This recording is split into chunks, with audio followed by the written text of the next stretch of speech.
పెద్దలు కేసీఆర్ గారు ఆయన ముఖ్యమంత్రిగా ఉన్నప్పుడు బహుశా ఆయన చేసినన్ని యాగాలు ఎవరు కూడా చేసి ఉండరు అధ్యక్ష, ఒక ముఖ్యమంత్రి పదవిలో ఉన్నవాళ్ళు. మరి పాదం నుంచి శిఖరం వరకు కృష్ణశిలలతో నిర్మించిన అపురూపమైన దేవాలయం, 1000 ఏళ్ల వైభవం యాదగిరి లక్ష్మీ నరసింహస్వామి గారి దేవాలయం అధ్యక్ష.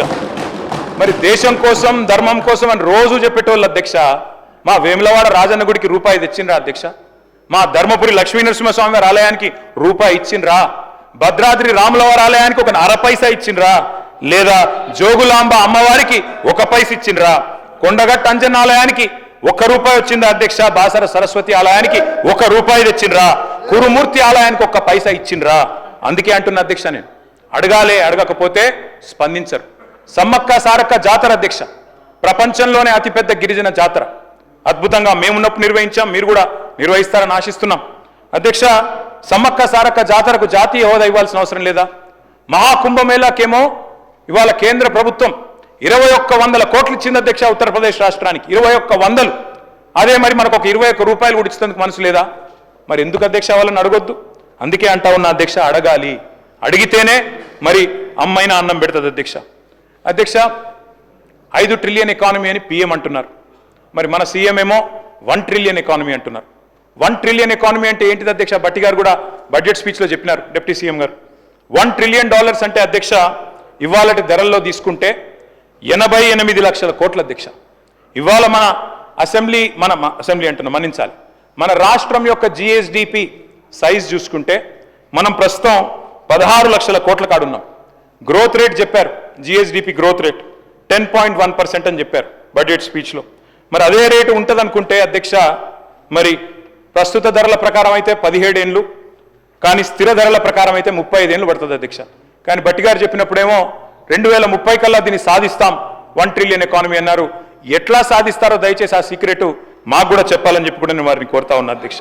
అధ్యక్ష అటు కేంద్ర సర్కారు, ఇటు రాష్ట్ర సర్కారు అధ్యక్ష, ఇద్దరు కూడా నినాదాలు ఘనం అధ్యక్ష, విధానాలు మాత్రం శూన్యం. కొటేషన్లు అధ్యక్ష, బడ్జెట్ స్పీచ్లో అక్కడ ఇక్కడ కొటేషన్లు పుష్కలం, అలొకేషన్లు మాత్రం నిష్ఫలం అధ్యక్ష. అధ్యక్ష బడే బాయ్తో మాషాల్లా అంటే ఛోటే బాయ్ సుబానల్లా అన్నట్టుంది అధ్యక్ష మన పరిస్థితి ఈరోజు. 2 బడ్జెట్లు చూస్తే పిఎం ఏమో 2 కోట్ల ఉద్యోగాలు అన్నారు, సీఎం ఏమో 2 లక్షల ఉద్యోగాలు అన్నారు. ఇద్దరు ఇయ్యలే అధ్యక్ష. అధ్యక్ష పిఎం ఏమో 2022 నాటికి అందరికి ఇల్లు ఇస్తానన్నాడు అధ్యక్ష. సీఎం ఏమో పోయిన బడ్జెట్లో చెప్పిన అధ్యక్ష జూన్లో 4.5 లక్షల ఇండ్లు ఇస్తామన్నారు అధ్యక్ష. అందులో మా దళిత సోదరులకు, గిరిజన సోదరులకు 5 లక్షలు కాదు 6 లక్షలు ఇస్తామన్నారు అధ్యక్ష. మళ్ళీ సంవత్సరం తర్వాత కూడా మెచ్చుకోవాలంటే అధ్యక్ష అదే స్పీచ్ మళ్ళీ చెప్పిండ్రు, 4.5 లక్షల ఇండ్లు అన్నది మళ్ళీ చెప్పిండ్రు, మళ్ళీ అదే మాట చెప్పిండ్రు. ఇంకా ఈసారి ఎస్సీ ఎస్టీలకు 1 లక్ష తగ్గించి చెప్పిండ్రు. నేను డిప్యూటీ సీఎం గారిని కోరుతా ఉన్నా అధ్యక్ష, 1 లక్ష ఏదైతే తగ్గించారో దయచేసి నేను డిప్యూటీ సీఎం గారిని అడుగుతా ఉన్నా, మీరు పెద్దలు మల్లికార్జున్ ఖార్గే గారిని ఇక్కడికి ఆహ్వానించి చేవెళ్ళ ఎస్సీ ఎస్టీ డిక్లరేషన్లో భాగంగా మీరు చెప్పిందే అది, ఎస్సీ ఎస్టీలకు గృహ నిర్మాణానికి ఇందిరమ్మ ఇంటికి 1 లక్ష ఎక్కువ ఇస్తామని చెప్పారు. దయచేసి రీఅప్రోప్రియేట్ చేయండి, ఖచ్చితంగా 6 లక్షలు అని మీరు ఇచ్చిన మాటను నిలబెట్టుకోవాలని చెప్పి మా పార్టీ తరఫున అడుగుతా ఉన్నా అధ్యక్ష. అధ్యక్ష పిఎం వైబ్రెంట్ గుజరాత్ అన్నారు, సీఎం రైజింగ్ తెలంగాణ అంటున్నారు. పిఎం 125 లక్షల కోట్ల అప్పు చేసిండ్రు, సీఎం 1,58,000 కోట్ల అప్పు సంవత్సరంలో మాత్రం చేసిరు అధ్యక్ష. అధ్యక్ష పిఎం ప్రతి ఖాతాలో 15 లక్షలు అన్నారు, సీఎం ఏమో ప్రతి ఖాతాలో 15,000 అన్నారు రైతులకి. ఇద్దరు వేయలే అధ్యక్ష. అధ్యక్ష ఈస్ట్మన్ కలర్లో సినిమా మాత్రం బాగా చూపెట్టారు అధ్యక్ష, కానీ తెలంగాణ ప్రజలకు అటు కేంద్ర బడ్జెట్తో ఇటు రాష్ట్ర బడ్జెట్తో ఒరిగింది మాత్రం 0 అధ్యక్ష. అధ్యక్ష కేంద్రంతో సఖ్యత అన్నారు, సత్సంబంధాలు అన్నారు. మరి నేను అడుగుతా ఉన్నా అధ్యక్ష, ఈ సఖ్యతతో సత్సంబంధాలతో ఏం సాధించారో కూడా దయచేసి మీరు చెప్పండి, రాష్ట్ర ప్రజలకు వివరించండి అని చెప్పి కూడా నేను కోరుతా ఉన్నా అధ్యక్ష.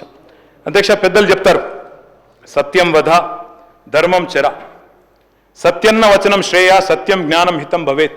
అంటే సత్యమే మాట్లాడాలి, ధర్మాన్ని అనుసరించాలి అని చెప్తారు అధ్యక్ష.